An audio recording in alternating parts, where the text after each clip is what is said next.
Hello everyone, this is Cody Lee of BlackCatBooks.org, author of I, the Dragon, Cruel and Beautiful Rabbit Hole, Lore and Frey, and the upcoming Jaw of the Dragon. Following the Game Awards, I've been talking a lot about things I didn't pick up on initially, or things I didn't cover, or like situations that I really should have talked about more. There's been a lot of stuff to talk about when it comes to the Game Awards, and even now, weeks later, I'm coming to new realizations that weren't obvious from our first viewing.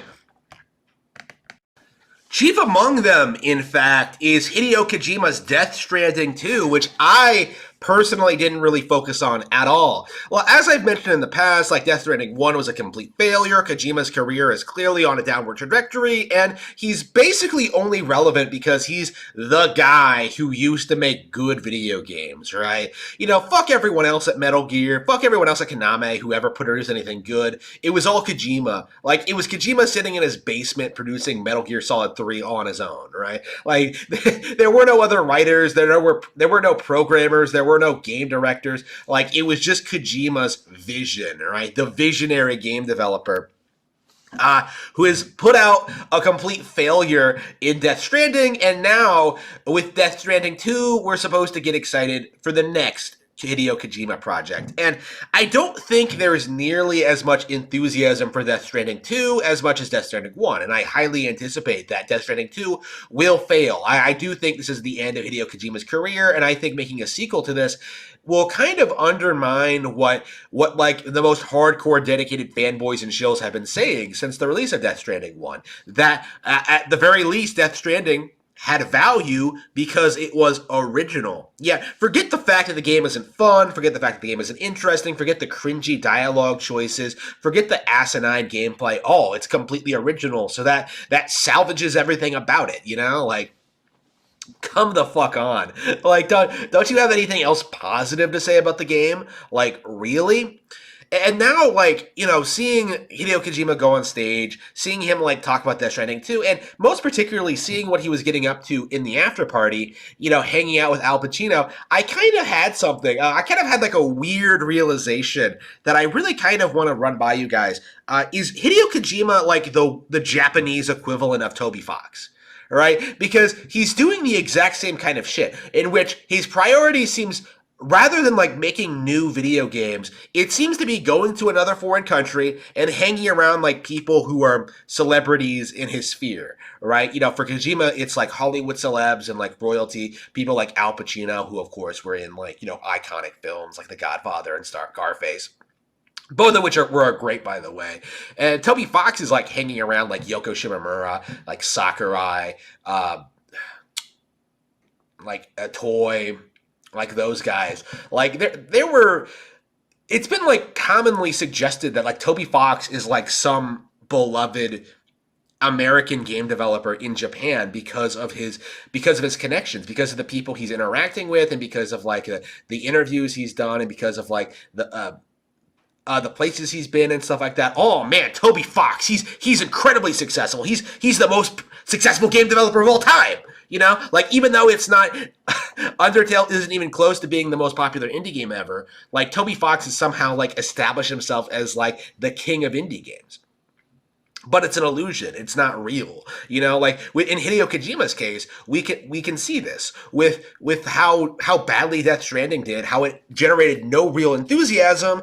But because of Hideo Kojima's history, because of his personal connections, because of like his relationship with Jeff Keighley, which is nepotistic in nature, I would say. Like, he's going up on stage, he's interacting with Al Pacino. He's like, he's been pushed as like the auteur in the video game in the video game development world, when he hasn't produced anything good since Metal Gear Solid 3, right? Like, 17 years ago at this point.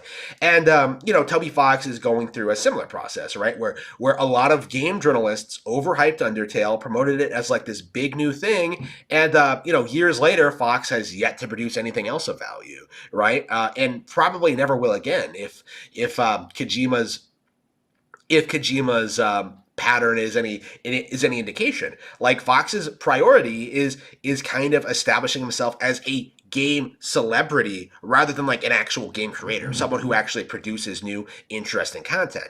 And that's not something that you should be doing, honestly. Like, it's not something that someone should respect. Like, it feels like Kojima and Fox are more interested in like pursuing fame and like attention rather than like actually producing content, right? Like, I personally don't respect what Kojima's doing. I've been always hated Toby Fox's guts.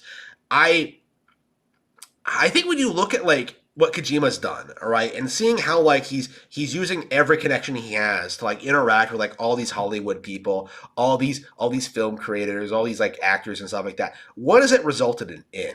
Like realistically, like it's just a guy going up and like interacting with a celebrity. Like in theory, anyone can do that, right? Like Hollywood celebrities are not, they're in a bubble, obviously, but there are people in that bubble. There are people in that world. Like if you're big in the entertainment world, like you can like meet a celebrity at a party. Like it's not that big of a deal if you're in that world, right? And I think the Toby Fox thing is kind of the same boat, in which like he's just another game developer interacting with other game developers. He's not a super celebrity, just like Hideo Kojima among the Hollywood elite is not seen as a super celebrity. He's not seen as a big deal. He's just some guy. Toby Fox is just some guy. He's not a big deal.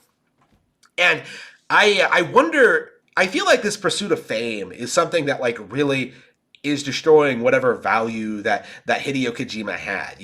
Like I feel like just trying to make Death Stranding a thing is going to like destroy him. I think like it's only a matter of time until the audience kind of turns on him and kind of starts talking about these things. I've been talking about it for a long time. Razorfist has been talking about this for a long time. But it just does feel like without the Metal Gear license, Kojima just doesn't have anything to offer for the vast majority of the gaming public, right? Like anyone promoting him right now is a shill or a parasite.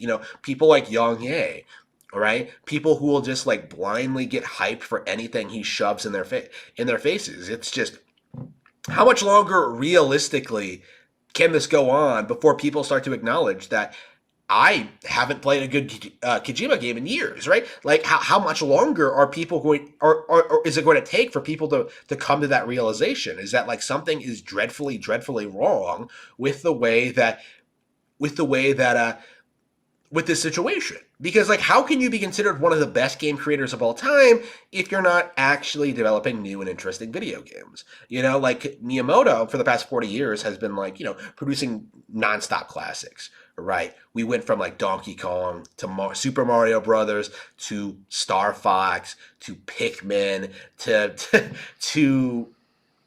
to Wii Sports, and now to like the Super Mario Bros. Movie, right? Like nonstop, like heavy, insanely popular games that innovate, that do completely radically new things. What has Kojima done other than Metal Gear? Like Kojima was always overrated, always. But like at least with Metal Gear, you could say like, oh, it's a fun stealth game. Like that's it. Like there's nothing more to it than that. But like people have really overhyped him to the point where it's honestly annoying to see people talk about him in this capacity. Like when I see Jeff Keighley going on stage talking about how great Kojima is, I don't see an enthusiast. I see someone who's just shilling a product, right? Like I see someone who's just like pushing an agenda. I don't see someone who's like genuinely enthusiastic about what Kojima is doing. I see someone who has a nepotistic business partnership with Kojima and is capitalizing it on it to push his ridiculous, terrible award show onto the masses. I think Jeff Keighley is a complete joke. I think Kojima is a joke. I think Toby Fox is a joke. Like these people aren't worthy of your respect. Like if you're a gamer, all you should be concerned about going forward is, where are the video games?